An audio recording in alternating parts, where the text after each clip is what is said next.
The Omicron variant has been found in at least 12 countries. Many nations have banned travelers from southern Africa nations in response. There's still a lot to be learned about the variant, including its transmissibility and severity. Timothy Ulrich has the story. A new variant and new concerns. Uncertainties surrounding Omicron have sparked more fear of the coronavirus. For these residents in the South African city of Johannesburg, it's prompted them to get vaccinated. It's a global concern, the tourists, everyone. I'm very, very scared. That is why I even came to vaccinate. Because initially I was like, let me see how it goes. But now, it's a thing of concern. Omicron has been detected in every province in South Africa where the strain was first identified. There is also domestic transmission in neighboring Botswana.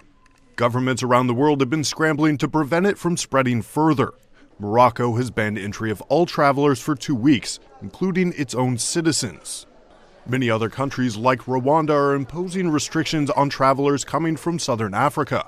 The president of South Africa, Cyril Ramaphosa, says these measures will do more harm than good. The prohibition of travel is not informed by science, nor will it be effective in preventing the spread of this variant. The only thing the prohibition on travel will do is to further damage the economies of the affected countries and undermine their ability to respond to and also to recover from the pandemic. He says wealthier nations should be doing more to get the continent vaccinated. African countries have some of the lowest vaccination rates in the world. Aside from travel bans, countries are mulling over whether to impose measures to curb local spread. The Netherlands had put in place new lockdown restrictions over the weekend. There had been a spike in infections even before the new strain. They found 13 cases of Omicron on Sunday among passengers on 2 flights from South Africa. British Prime Minister Boris Johnson announced new restrictions in the UK. We need to slow down the seeding of this variant in our country. We need to buy time for our scientists to understand exactly what we're dealing with, and for us to get more people vaccinated and, above all, to get more people boosted. The World Health Organization says it may take weeks before we understand Omicron's impact. That means finding out more about the severity of illness, how easily it spreads, and if the vaccines are effective. The South African doctor that first found the variant says she's seen younger patients with less severe symptoms. Looking at the mildness of the symptoms that we are seeing, currently there's no reason for panicking as we don't see severely ill patients. I also checked with the hospital, some of the hospitals in my area. And one of the biggest hospitals, they only have 1 patient currently that's COVID positive on a ventilator, and they don't even know whether it's COVID, it's Delta, or whether it is Omicron related. She also says it's unknown whether the variant is able to escape immunity. That would mean Omicron can infect somebody who is fully vaccinated. Questions like these have plunged the world into the latest round of uncertainty. It's wiped millions off stock markets and could mean countries opening up will have to put those plans in reverse. The answers scientists hope to find in the coming weeks will be key in understanding what Omicron means for the pandemic. Timothy Ulrich, CGTN. Singapore has delayed the launch of vaccinated travel lanes with Qatar, the United Arab Emirates and Saudi Arabia as a precaution amid concerns about the Omicron variant. For more on the situation there, let's cross live to our correspondent, Miro Lu. Miro, you've been following this very closely in Singapore. Tell us more about the latest measures, and let's remember your country is still fighting a pandemic within its own territory, isn't it? Right, Pandem. Now, I've said on this program before a few times, and I'll say it again, it seems like with COVID, nothing is set in stone. Policymakers around the world will have to adjust and adapt along with the development of the virus, as there's no cure for the disease yet, and the vaccine coverage globally is still not sufficient. So Singapore is no exception. Singapore Prime Minister Lee Hsien Loong said on Sunday that the country is tracking the emerging Omicron variant very closely and could be forced to take a few steps back again before taking more steps forward. On Friday, Singapore said it will restrict entry to travelers with recent travel histories to 7 African countries following the emergence of the variant in that region. As an important part of Singapore's living with COVID strategy, you talked about the vaccinated travel lanes. This is travel lanes which allows quarantine-free travels. It had been established to 27 countries, but with the new variant, VTLs with Qatar, Saudi Arabia and United Arab Emirates, which were originally scheduled to launch from December the 6th, will now be deferred until further notice.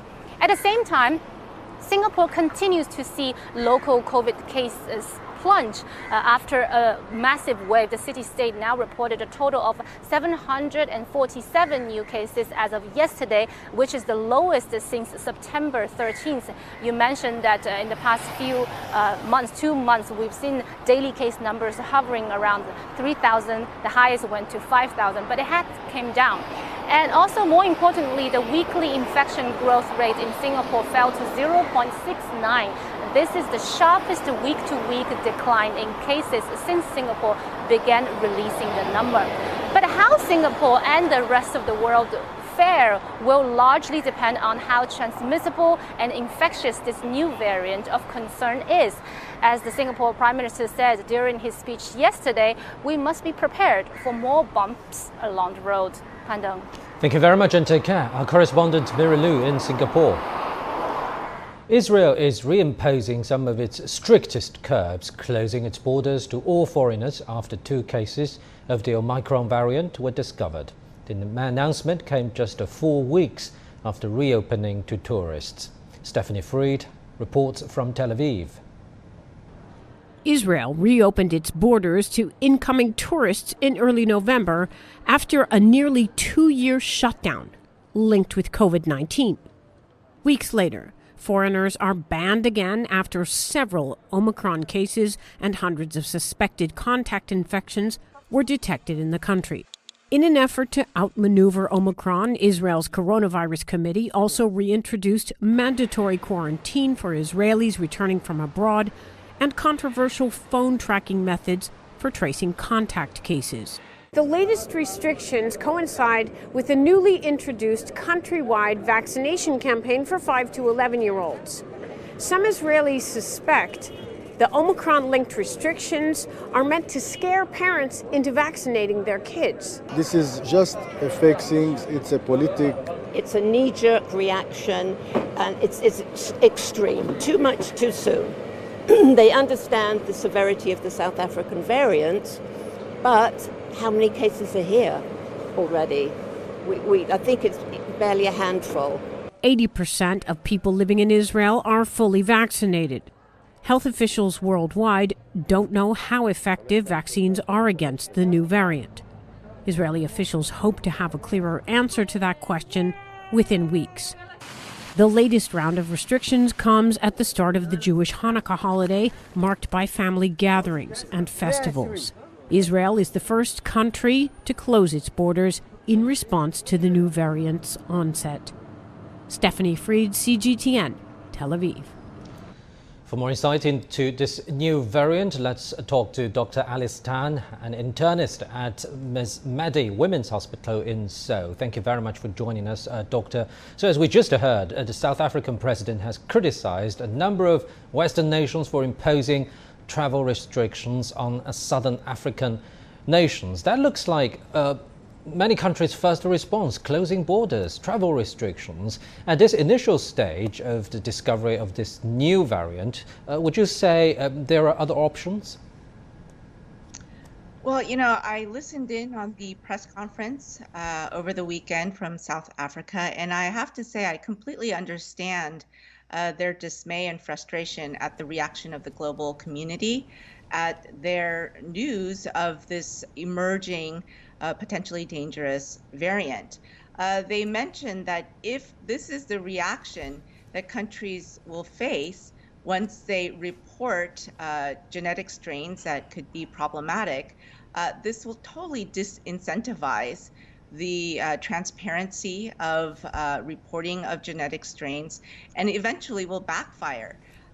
They also, in South Africa, stated that really the more appropriate response would be for wealthy countries to take this opportunity to increase their donations to African countries. Some of the low-income countries around the world have less than 3% of their populations vaccinated. And really the only solution to emerging from this pandemic is to vaccinate every person on this planet, and we're not working hard enough on that front.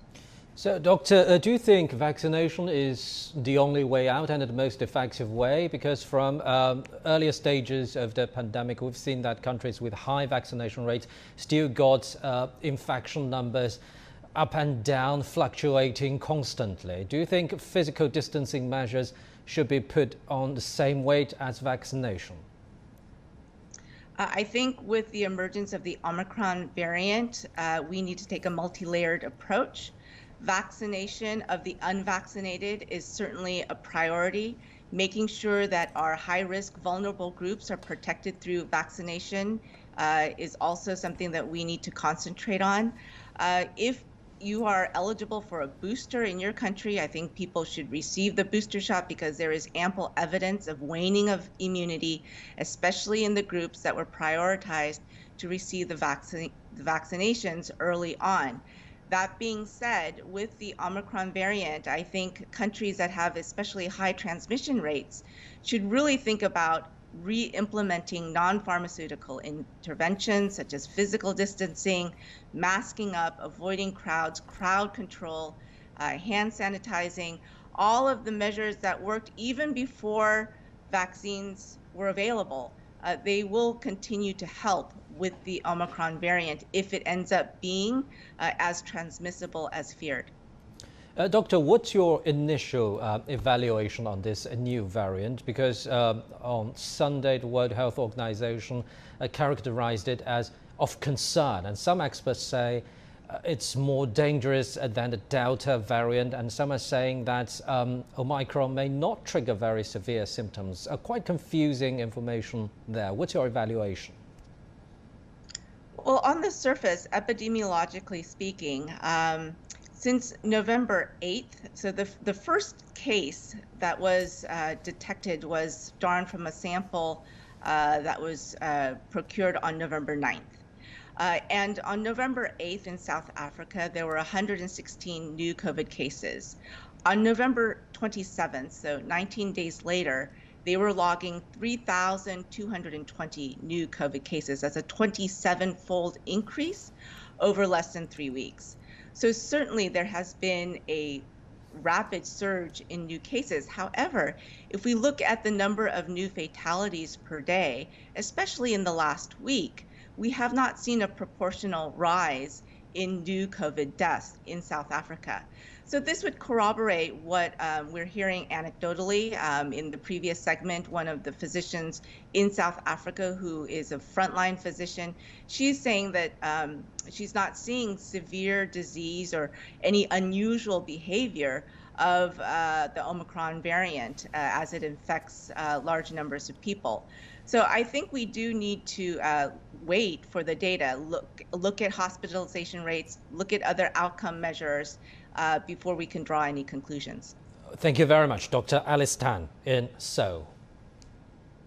The United Nations estimates the pandemic will cost global tourism $2 trillion in lost revenue this year. The world body's tourism agency calls the sector one of the hardest hit by the pandemic, and the recovery fragile and slow. The forecast also says uneven global vaccination rates and new variants still affect the recovery of tourism, and lockdowns and restrictions are making the situation unpredictable. But the agency says there's still hope of potential rebound. This is clear, and it's historical crisis in tourism industry.